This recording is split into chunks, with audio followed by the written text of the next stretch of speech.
السلام علیکم ورحمۃ اللہ۔ جی میرے پیارے بھائی شمس الدین، آپ نے بتایا کہ اللہ رب العالمین نے کتاب و سنت کو اختیار کرنے کی توفیق عطا فرمائی۔ اعوذ باللہ من الشیطان الرجیم۔ ان الذین قالوا ربنا اللہ ثم استقاموا تتنزل علیہم الملائکہ الا تخافوا ولا تحزنوا وابشروا بالجنۃ التی کنتم توعدون نحن اولیاؤکم فی الحیاۃ الدنیا وفی الآخرہ ولکم فیہا ما تشتہی انفسکم ولکم فیہا ما تدعون نزلا من غفور الرحیم۔ جی میرے پیارے بھائی، یہ قرآن مجید فرقان حمید کی میں نے آیت مبارکہ تلاوت کی ہے، اور انتہا خوبصورت بلکہ بہت ہی زیادہ قرآن مجید جس طرح سارے کا سارا خوبصورت ہے، قرآن پاک کی یہ آیت بھی انتہا اور اعلیٰ درجے کی خوبصورت ترین آیت مبارکہ، جو کہ پارہ نمبر 24 میں ہے۔ سورت کا نام ہے حامیم السجدہ۔ آیت میں نے تلاوت کی۔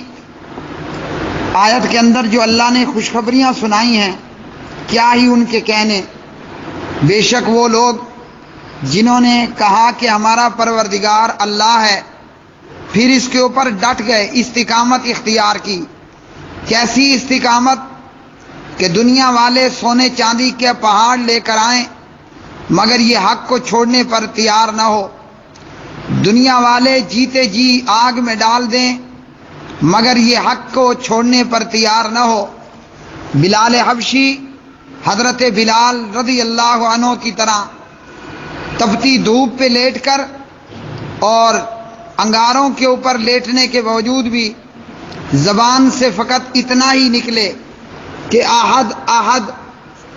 اللہ رب العالمین فرماتے ہیں ان لوگوں کے اوپر فرشتوں کا نزول ہوتا ہے اور کہا جاتا ہے کہ نہ کوئی خوف کرو نہ غم کرو، اور خوشخبری دیجیے انہیں اس جنت کی جس کا ان سے وعدہ کیا گیا۔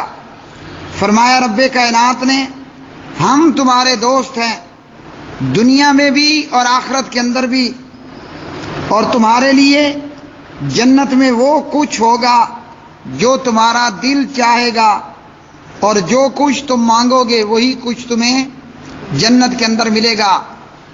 تو ان آیات بینات کے اندر اللہ رب العالمین نے ایمان والوں کو، قرآن و سنت پہ آنے والوں کو اس بات کا درس دیا کہ جب کتاب و سنت کو اختیار کر لیا، اب آسمان نیچے کو آئے، زمین اوپر کو جائے، کتاب و سنت کو نہیں چھوڑنا۔ اور پھر اللہ نے تسلی دیتے ہوئے فرمایا دنیا والے چھوڑ جائیں، دنیا کے رشتہ دار اور اقارب و رشتہ دار، عزیز رشتہ دار تمہیں چھوڑ جائیں، فکر نہ کرنا، اس لیے کہ ہم تمہارے دوست ہیں دنیا کے اندر بھی اور آخرت کے اندر بھی۔ دنیا والوں کی دوستی دنیا کی حد تک ہوتی ہے، اور عرش والے کی دوستی دنیا میں بھی، قبر میں بھی اور آخرت کے اندر بھی۔ دنیا والے دنیا میں کیا دیں گے کہ جو اللہ نے آخرت میں دینا ہے، جنت ملے گی، جنت میں من چاہی ہوئی چیزیں ملیں گی، جو دل چاہے گا، جو زبان بولے گی، وہ کچھ اللہ رب العالمین عطا کر دے گا۔ تو اللہ ہم سب کو کتاب و سنت کو اختیار کرنے اور اس پہ استقامت اختیار کرنے کی توفیق عطا کرے۔ نہ دنیا کا لالچ، نہ دنیا والوں کا ڈر ہمیں حق سے پیچھے نہ ہونے دے، یہاں تک کہ اللہ کرے ہماری گردنیں کٹ جائیں مگر ہماری زبانوں سے قال اللہ قال رسول نہ چھوٹے، ہماری جان چلی جائے مگر کتاب و سنت پہ ہمیں ریورس نہ لگے۔ واللہ عالم بالصواب۔